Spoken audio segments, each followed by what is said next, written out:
ఈ medal July 12 రోజు వచ్చింది మేడం నా చేతికి. ఓకే.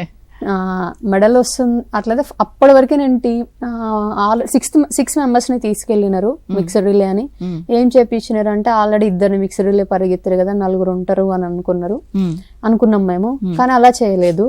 ఎవరైతే బెటర్ గా పర్ఫార్మెన్స్ చేసారో వాళ్ళు మిక్స్డ్ రిలే చేసారు. మిక్స్డ్ రిలేతో పాటు ఆ 2 మెంబర్స్ ని 4x400 కి చేస్తామని చెప్పినారు. అలానే ట్రయల్స్ కూడా తీసుకున్నాడు బెంగళూరులో.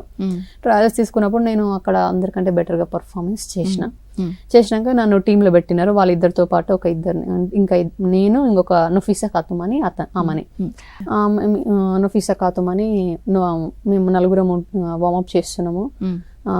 అంటే ఆ రోజు 12th రోజు కాంపిటీషన్ ఉంది.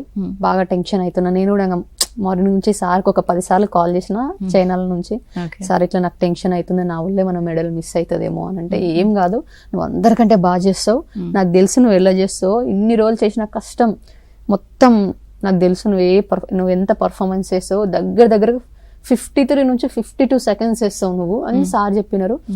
అలాయితే ఎందుకంటే టెక్నికల్ ఈవెంట్ అన్నమాట. కొంచెం ఏదైనా బ్యాటన్ మిస్ అయినా, బ్యాటన్ తీసుకోవడం టెక్నిక్ తప్పు చేసినా గానీ మెడల్ పోతుంది, ఇండియాకి మెడల్ పోతుంది అన్న భయం ఉంటుండే. అలాయితే ఏం ఇండియాని లోపలికి 8:40కి ఈవెంట్ జరిగింది. ఫస్ట్ కాల్ రూమ్ నుంచి సెకండ్ కాల్ రూమ్ కి వచ్చినాం.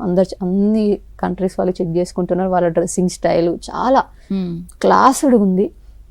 వాళ్ళని చూసి అరే ఇంత పెద్ద అథ్లెట్స్ ఉన్నారు, నేను ఫస్ట్ టైం 400 చేయడం, ఇప్పటివరకు నేను 100-200 చేస్తుండేదాన్ని, ఈ 400 ఎలా చేస్తారో నాకు తెలియదు అనుకున్నాం.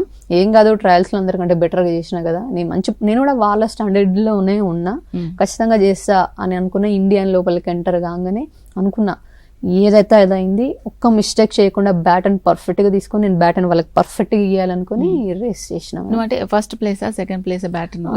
థర్డ్ లెగ్ మేడం అది. Third leg. ఏమైందంటే 4 టీమ్స్ అక్కడ పార్టిసిపేట్ చేసినాయి అనమాట ఆ రిలేలో.